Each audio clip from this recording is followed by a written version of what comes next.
دیکھیے بڑے صاحب کیا کہنا چاہتے ہیں۔ ایک کتاب ہے،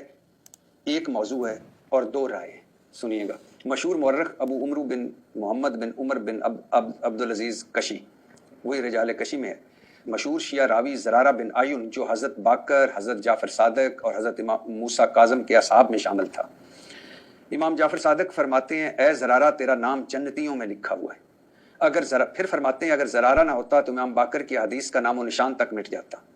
اسی کتاب میں امام جعفر صادق فرماتے ہیں، زرارہ تو مومن ہی نہیں، زرارہ پر لعنت ہو، اللہ کی لعنت ہو۔ یہ الفاظ 3 بار دہرائے آپ نے۔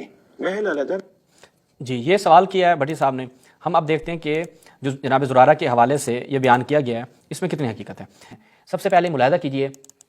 اگر یہ کتاب آپ کو انٹرنیٹ میں مل جائے گی، آپ خرید بھی سکتے ہیں، معجم احادیث معتبرہ، اس کی پہلی جلد ہے، عاصم محسنی صاحب۔ یہاں پر وہ کہتے ہیں کہ وہ روایات جن میں زرارہ کی مذمت وارد ہوئی ہے، ٹھیک ہے، یہاں پہ وہ ان روایات کو نقل کرتے ہیں۔ اور جیسے کہ یہ روایت ملاحظہ فرمائیں کہ امام علیہ السلام نے فرمایا، نہ اس نے مجھ سے اس طرح پوچھا ہے نہ میں نے اس طرح جواب دیا، اللہ کی قسم اس نے مجھ پر جھوٹ تراشا ہے، اللہ کی قسم اس نے مجھ پر جھوٹ تراشا ہے، اللہ زرارہ پر لعنت کرے، اللہ زرارہ پر لعنت کرے، اللہ زرارہ پر لعنت کرے۔ اسی طرح آگے پھر یہ روایت ملاحظہ کیجئے، مسمع کردین ابی سیار، یہ کیا کہتے ہیں، میں نے حضرت امام جعفر صادق علیہ السلام کو سنا فرما رہے تھے، اللہ برید پر لعنت کرے، اللہ زرارہ پر لعنت کرے۔ اور آگے عاصم مسلم صاحب کہتے ہیں اس حدیث پر تقیہ کا اثر واضح نظر آ رہا ہے۔ پھر دیکھیں یہاں پر آگے کیا بیان کرتے ہیں، توجہ کیجیے، یہ اس طرح کی کئی روایات ہیں، ٹھیک ہے، ہم ان سے بھی صرف نظر کر رہے ہیں۔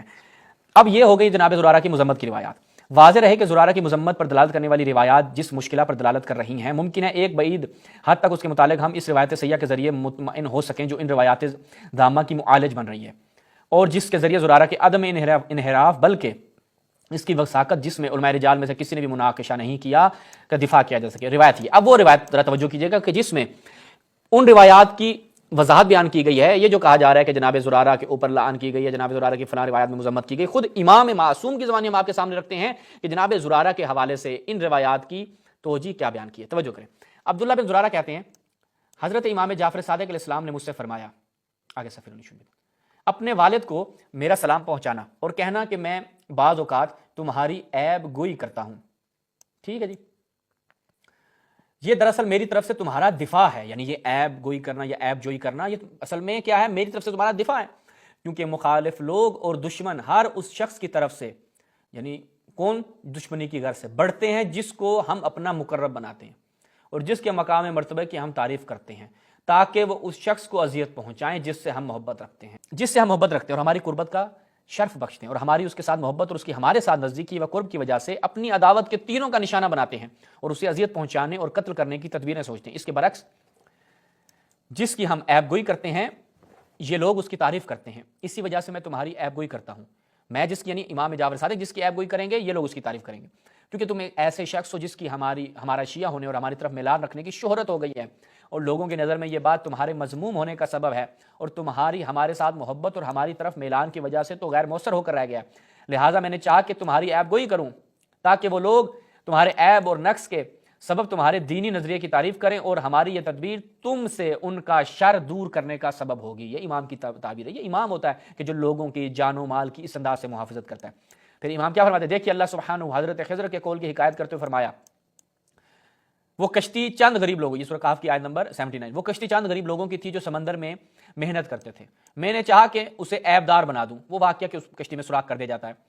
کیونکہ ان کے پیچھے ایک بادشاہ تھا جو ہر سالم اور جو ٹھیک کشتی ہوتی تھی اس کو جبرن چھین لیتا تھا۔ اے عبداللہ یہ بات من جانب اللہ برحق ہے، یہ جناب زرارہ کی بیٹی، اللہ کی قسم حضرت خضر نے اس کشتی کو فقط اس لیے عیب دار بنایا تھا کہ بادشاہ کے ہاتھوں چھننے اور تباہ و برباد ہونے سے بچ جائے۔ ہاں وہ ایسی صحیح و سالم تھی جس میں کسی عیب کا غزر نہیں تھا، اور ثنائے کامل تو اللہ ہی کے لیے ہے، لہٰذا اللہ تم پر رحم فرمائے، اس مثال کو سمجھو۔ امام نے قرآن مجید سے مثال دے کر پورے مسئلے کو واضح روشن کر دیا۔ اللہ کی قسم تم مجھے سب لوگوں سے زیادہ محبوب ہو، اور زندگی اور موت دونوں میں تم مجھے میرے والد بزرگوار کے تمام اصحاب سے زیادہ پیارے ہو، یعنی احب اصحاب ابی حیا و میتا، یعنی زندگی اور موت دونوں میں تم اس موجزن سمندر کی افضل ترین کشتی ہو، اور تمہاری کمین میں ایک بڑا ہی ظالم و غاصب بادشاہ ہے جو بحر ہدایت کی طرف سے آنے والی ہر صحیح و سالم کشتی کے گزرنے پر نگاہ رکھتا ہے۔ یہ لوگ جانتے ہیں کہ یہ فیضیاب ہوتے ہیں بحر ہدایت سے، آئمہ سے، اب جو فیضیاب ہو کر جو بھی کشتیاں کو گزرتی ہیں ان کو چھیننے کا قصد اور ارادہ رکھتے ہیں، تاکہ اس کو اور اس میں سوار لوگوں کو جبرن اپنے قبضے میں لے لیں. تم پر زندگی میں بھی اللہ کی رحمتیں ہوں اور موت کے بعد بھی اس کی رحمت اور خوشنودی تمہارے شامل حال ہو. تمہارے بیٹوں حسن حسین نے مجھ تک تمہارا خط پہنچایا. اللہ ان کے باپ کی نیکی پرہیزگاری کے سبب ان کی حفاظت اور نگہبانی فرمائے، جس طرح کہ اس نے موسیٰ خضر کے واقعے میں 2 لڑکوں کے خزانے کی حفاظت فرمائی تھی. اس حکم سے جو میں نے اور میرے پدر گرامی قدر نے تجھے دیا ہے، اور اس کے بعد ابو بصیر تمہارے پاس اس کے برخلاف ہوگا. پھر آگے روایت جو ہے وہ دیگر موضوع کی طرف چلی جاتی ہے. تو لہٰذا یہاں سے یہ چیز واضح ہو گئی کہ جناب زرارہ رحمۃ اللہ علیہ کی مذمت کی روایات سندن ضعیف، پھر صحیح روایات سے خود علاج ان روایت کا ہو جاتا ہے، اور وہ جو ایک